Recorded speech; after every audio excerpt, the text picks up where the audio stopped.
Hey, good evening. Welcome to A Foreigner in the Philippines. And I thought I'd, for a change, do a late night meandering. We had quite a day today. We helped out. We did a lot of running around. So it was a very full day. We were out of the house by I think 7:30ish, and we had to go down. To the police station because we're helping out there, and the chainsaw crew were going to be there early. Well, we got there a little bit after 8, and they'd already started and cut the tree down that was in the way. So, but that was all kind of what I think of as bread and butter stuff, you know. It's all been done before. There's nothing really emotionally or spiritually challenging about all of that kind of stuff. But a little while later, we went with the group that were there and volunteering, which is the Taogama. I hope that I have that. The Taogama group. Their chapter for the area around Atafi were all there, and these are all young people, mainly sort of late teens, and they volunteer and they try to make a difference in the community, and they do that. So their efforts are toward making a difference in the community. Well, they've actually worked with us on several occasions on different houses that were real hardship cases. All of the houses that we do are hardship cases. We don't give anybody a house that's just tired of their swimming pool, you know. We're there to help and bring hope. So that's what's in our title. That's how we arrived at that title of Terence and Beth Giving Hope. And after they'd worked with us a few times, it turned out that one of their members had a brother who was paralyzed, and the group asked us if we would be able to give them a wheelchair, and they sent a picture. And one of those cases where the picture doesn't really tell you anything. And yes, I looked at the picture, and it was a picture of what looked like a child lying there, and not a great picture. So something that had been taken with a cell phone and not very well. So we said, absolutely, we would love to do that, and we ordered a wheelchair from Lazada, and it came a few days ago. So we had been waiting until we were this weekend, when we knew that Taogama would be there helping at the police station on the demolition and clearing of trash.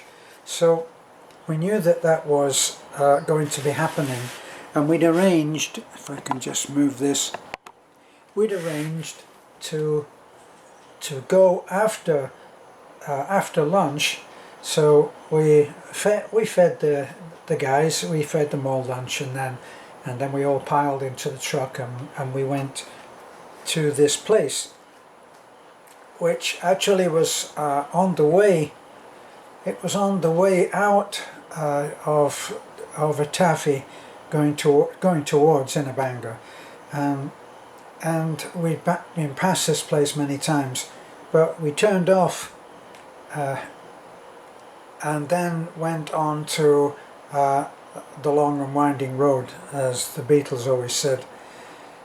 And then finally we stopped. We were working with some of the boys on motorcycles, and when they pulled in, obviously we pulled in and parked, and then we went up to a very simple Nipa house, nicely built, and evidently fairly recently built too, and we went up, and that's where we met the little boy. And I've said on different occasions, for some of these things, nothing can prepare you. You know, nurses who work in the emergency room, especially in some of the really rough parts of, say, New York, where they get gunshot wounds and stab wounds and people who are close to death and with terrible wounds, and bad road accidents, you know, at the weekend, drunk driving and all kinds of stuff. And these are people that have families, and they go home to loving husbands and wives and children, and their lives go through an airlock of defense, if you like, where they can't take all of that with them, otherwise they would be a mess. So they find this way of creating what I think of as an airlock. You go through the airlock and you leave behind everything, and then you go into your other life. Children who are abused, people who are abused terribly, have this technique down. It seems to be a thing that we can naturally do. We do what's called compartmentalize things. Any kid who has an adult in their life who is abusing them badly, but yet they depend on that person, like a father or a mother, they compartmentalize that person. So they have a good daddy and a bad daddy, and they love the good daddy or the good mommy, and they are afraid of the bad mommy or the bad daddy. And in doing that, being able to separate them into different compartments, they're able to survive and live their life with some measure of happiness. Well, in these cases, we have these techniques, and they can actually teach these techniques so that people who do work in ER or with terminal cases, what about people who work in those situations where they help people who are facing death, and they're trying to face it with as much dignity as possible. Nothing is ever without humour, and the hospice in this particular story, which I understand was true, I actually read this years ago in the Reader's Digest. Gosh, there's that dates me, doesn't it, that I used to read the Reader's Digest. But this particular family was going through preparing to lose their little boy, and the baby, they had a baby that was not going to make it, and they had a little girl who was about 3 years old, and she loved her little brother, and the hospice was trying to help her, along with the parents, to prepare in a way which would not traumatize her for the loss of the baby, her brother.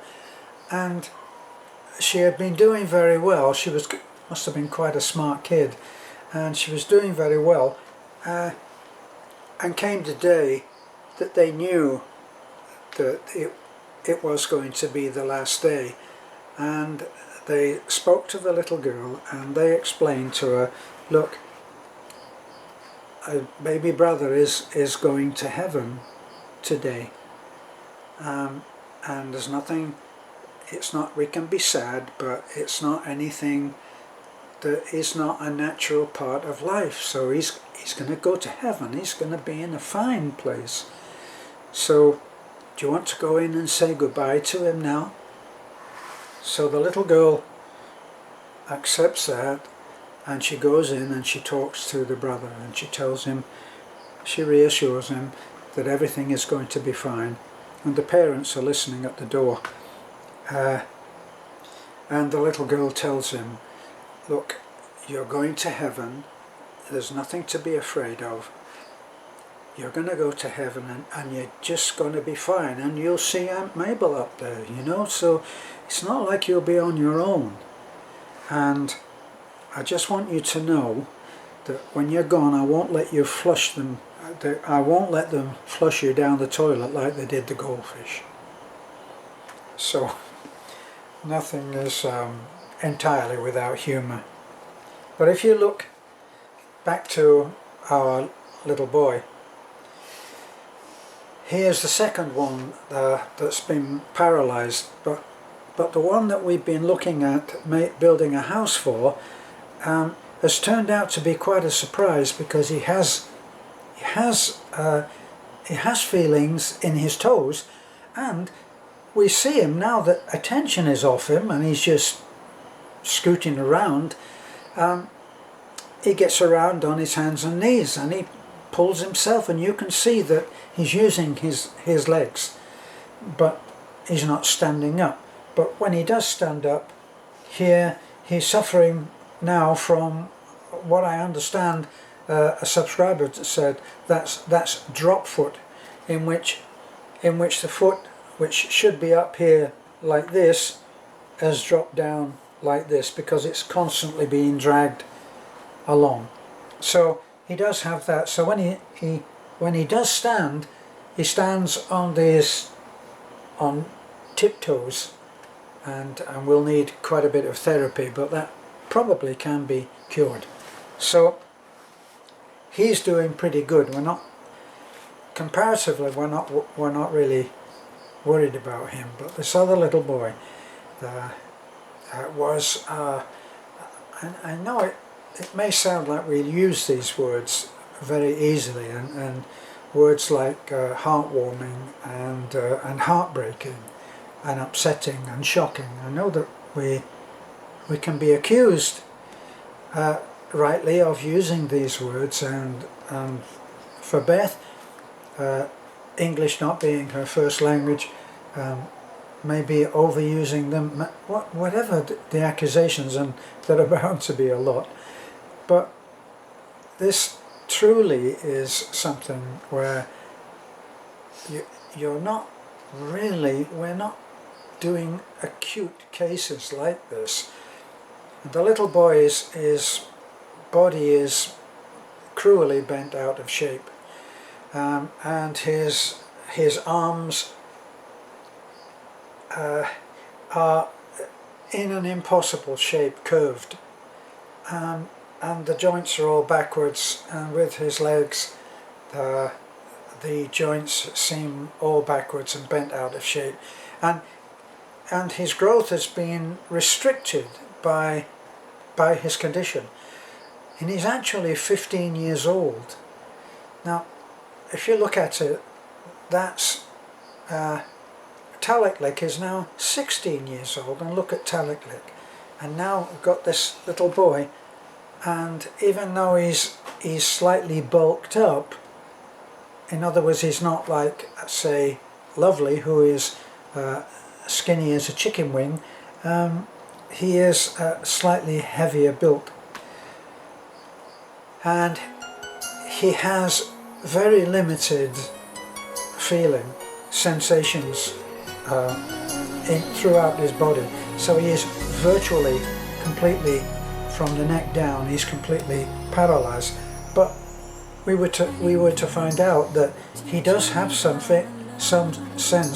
sensibility in his fingers. I knelt down next to the bed. I'm actually not very good at controlling my feelings, and I can often make a display of myself, but I'll live with that. I knelt down by the bed so that my face would be at the same level as his, rather than be looking down on it. And it's very strange that the face of this little boy had grown in a different way to his body. His body had come out very badly on it and was misshapen and unable to work. But his face was really angelic and beautiful. Now this is my opening meeting with this little boy, so I have no idea what he can feel or what he can understand. I have no idea. But if you've ever looked at a baby, if you've been standing in line somewhere and the person in front of you has a baby, and there's nothing like the stare of a baby to unsettle you, because they look at you and there's no return on the look. So they look at you and really look at you. Whereas people, as they go through life, they learn to have different kinds of filters.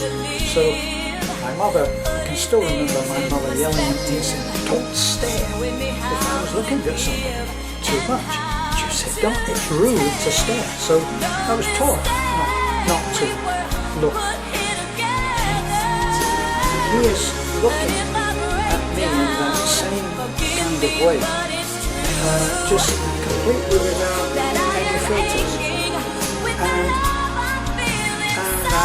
his hand was right up near his face, and he's lying on his back on this bed in this very simple house with a dirt floor, just a dirt floor, and the bed has been pulled up next to the doorway so that he can see what's happening outside.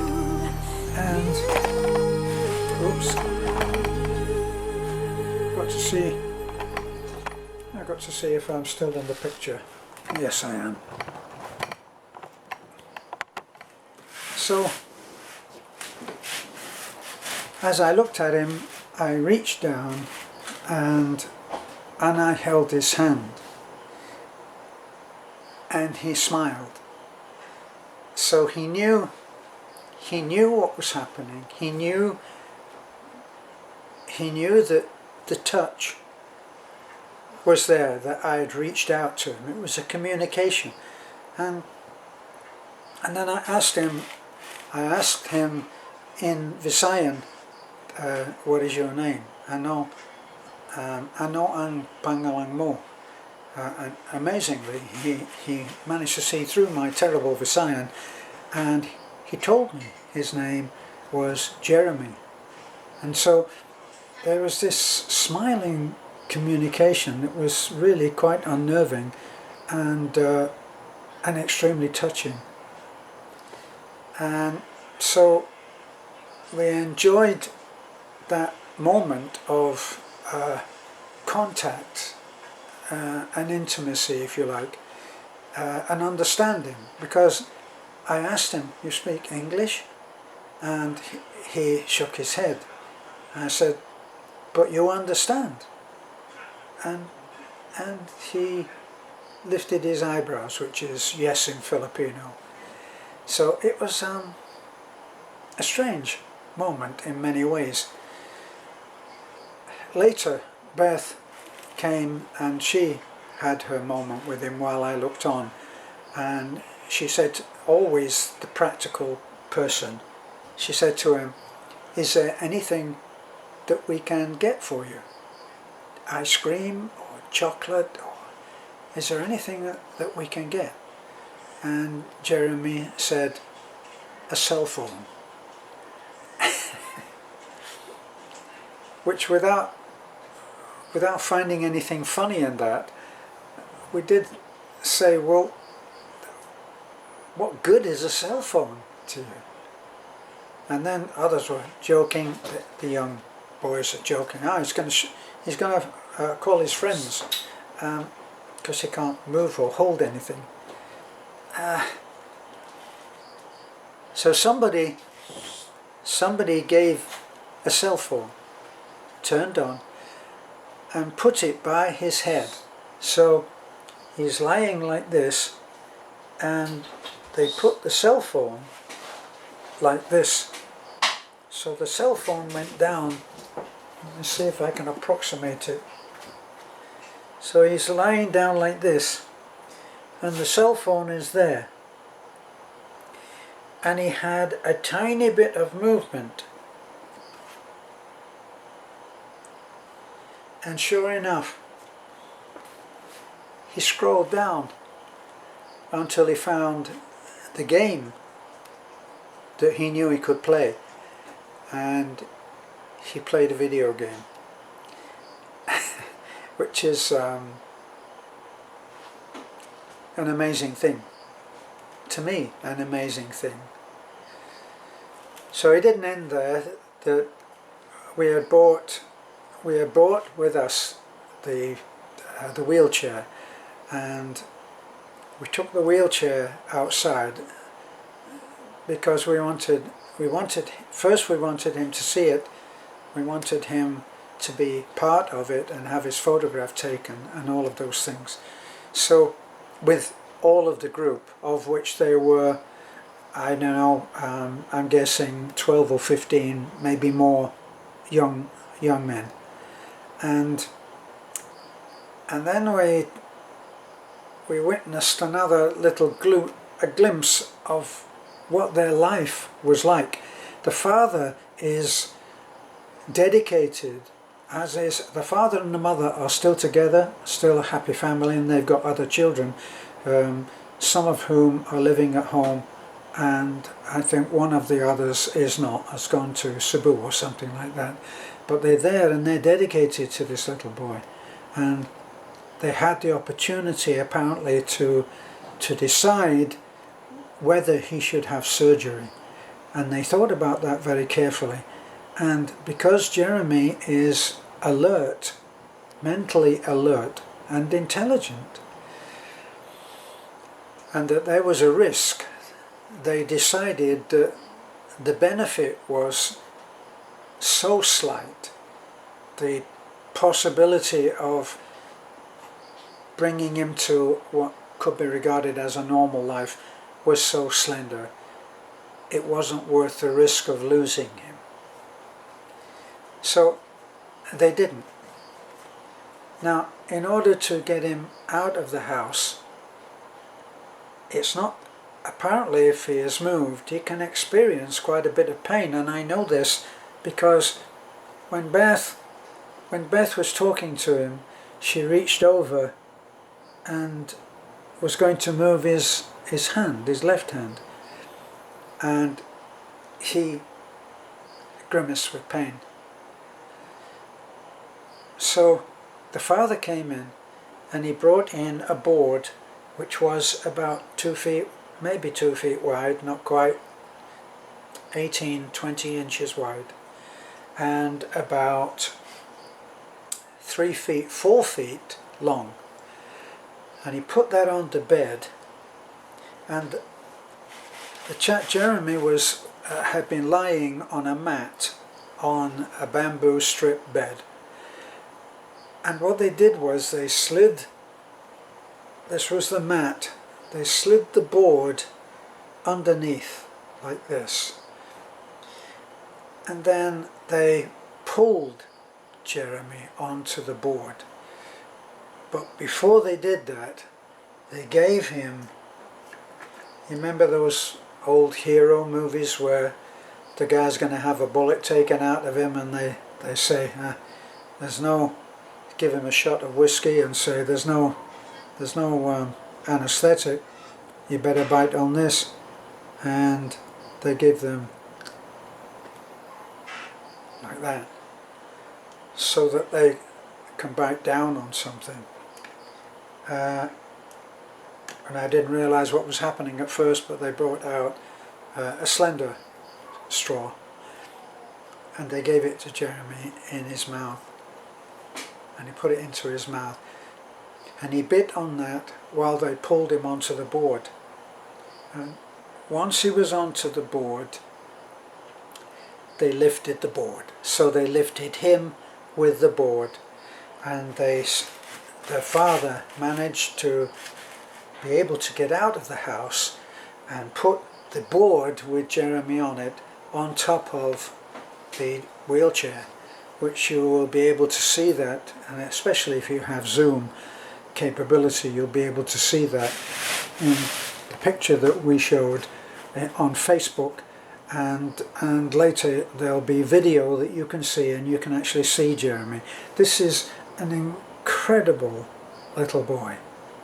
Now, all of this all ties into several other things that we do, which Beth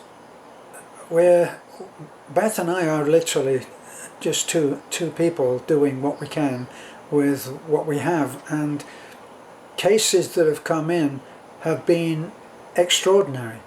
We've had Johnny, who we just built a house for, came to us when we received a cry for help, because he'd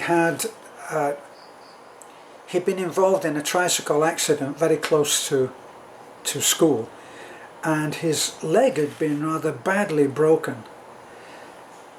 So when they took him to the local hospital, the doctor, which apparently, and this is another word that I wanted to, there's two other words, it's difficult to put this all together. There's two words that I would like to put to you. One is symbiosis, symbiotic, where things, species, animals, people work together, you know, like I don't know, a mechanic would work in with someone who paints cars, and they would work together in the same place. A surgeon has to have helpers, and it's a symbiotic relationship. One needs the other, and sometimes there are these unconscious, apparently accidental symbiotic relationships set up on the spur of the moment. And that brings me to another of my favourite words, which is synchronicity. In other words, synchronized. When something is synchronized.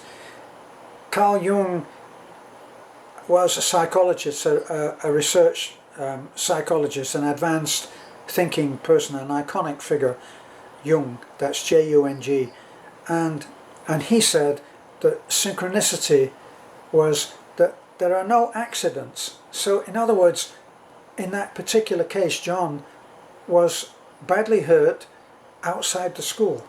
So something happened that was meant to happen for some strange reason.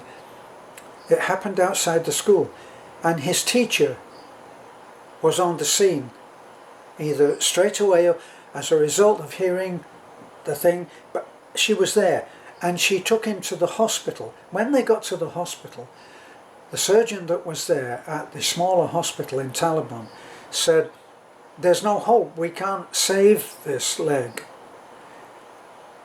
And the teacher said, "No." Said, because the surgeon said, "We're going to have to amputate this now." And for some strange reason, the teacher said no. She's a teacher, what does she know about amputations and whether they're the optimum thing to do? But she said no. And they took him to another hospital in Dubai, and the surgeon there said, "No, there's no need to amputate, we can save this leg." And he then went through a complicated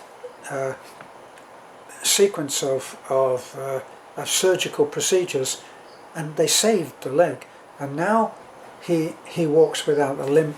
He's I don't suppose that the flesh on his leg is as beautiful as it was before, but he doesn't have any. There's nothing stopping him from leading a normal life. And so these things come together, and people who are needed in certain circumstances come together. Now, with our little Jeremy, we realised that when we got there, as soon as I saw the house, there's a house and then there's like a covered in porch that's outside the front door, and it's all dirt. So what good would it be for a wheelchair? So that gives us the next thing. And we spoke to the father.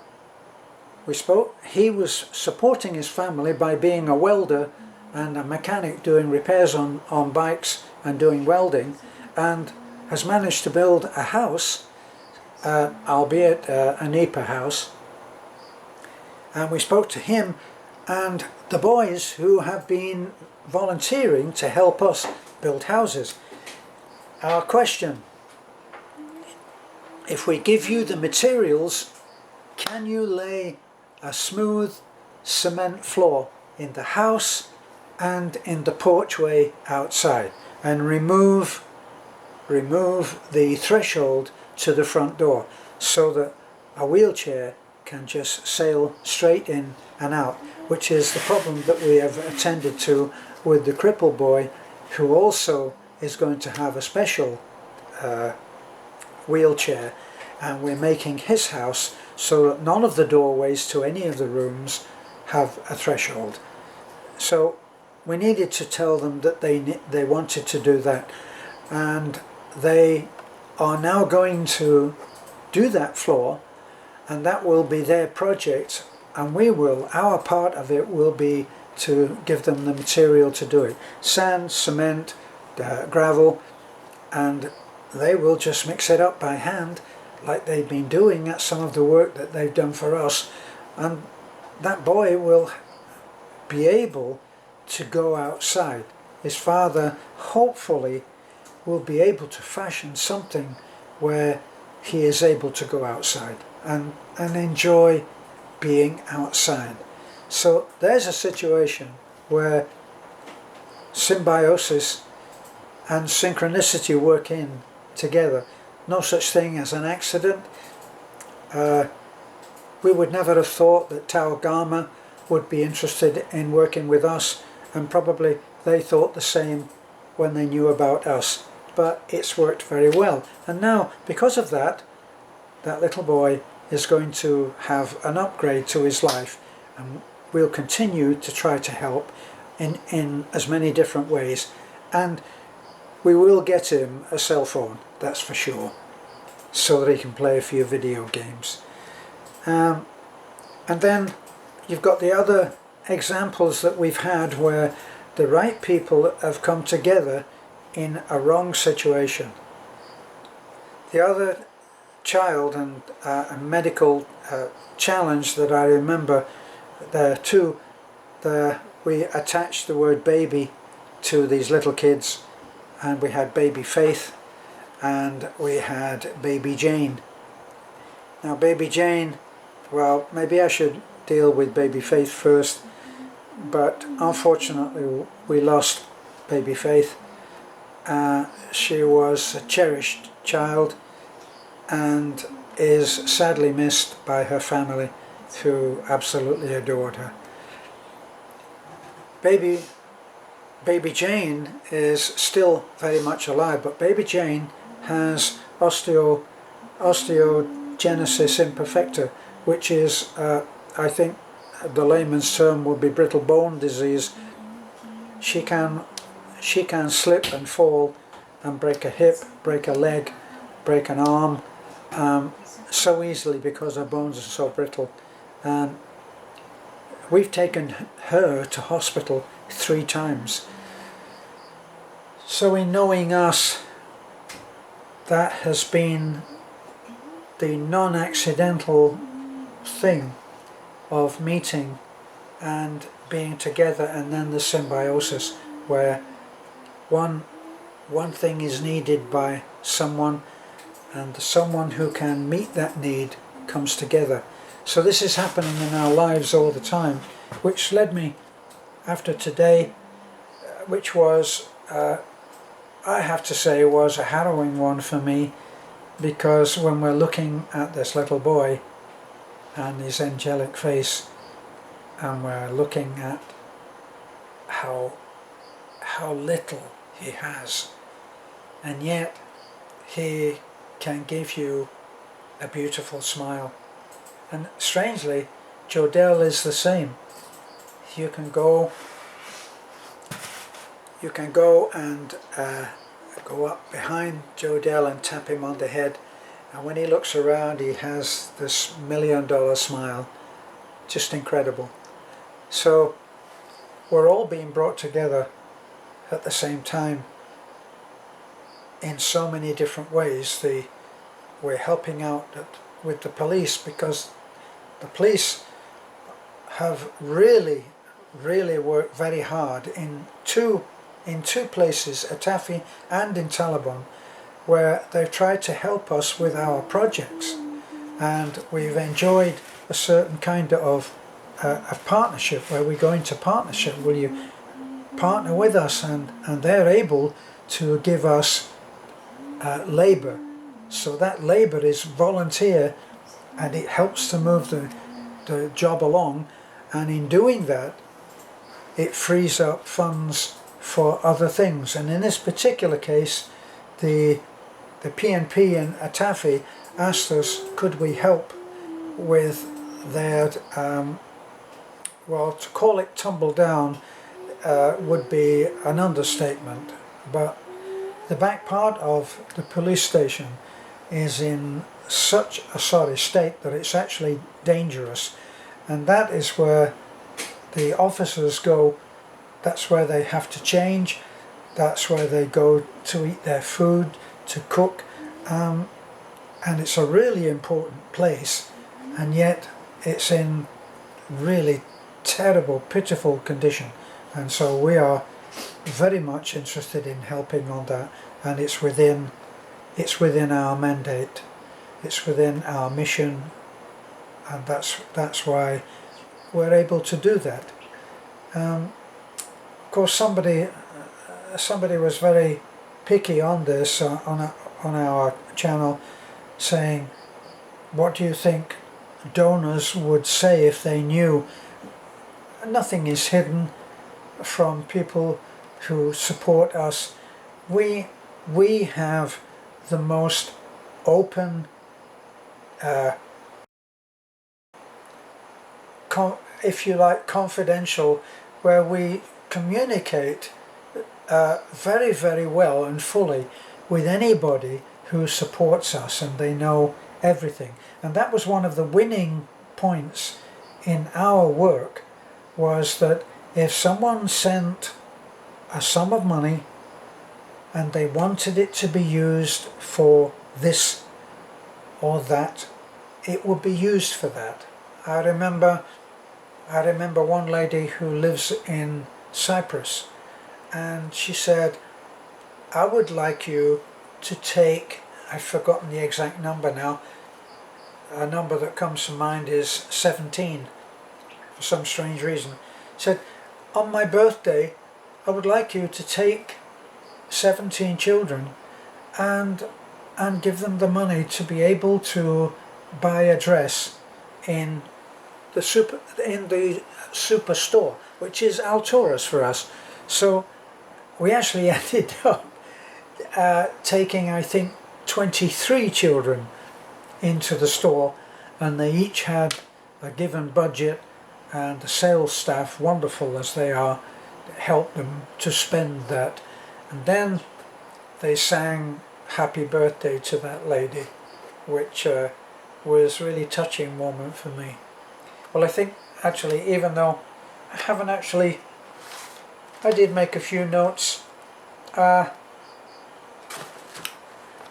never enough time, and as I'm always waffling on and going off into a tangent on different ideas, it never gets done. But thank you for being with me, if you're still with me, and we'll talk again.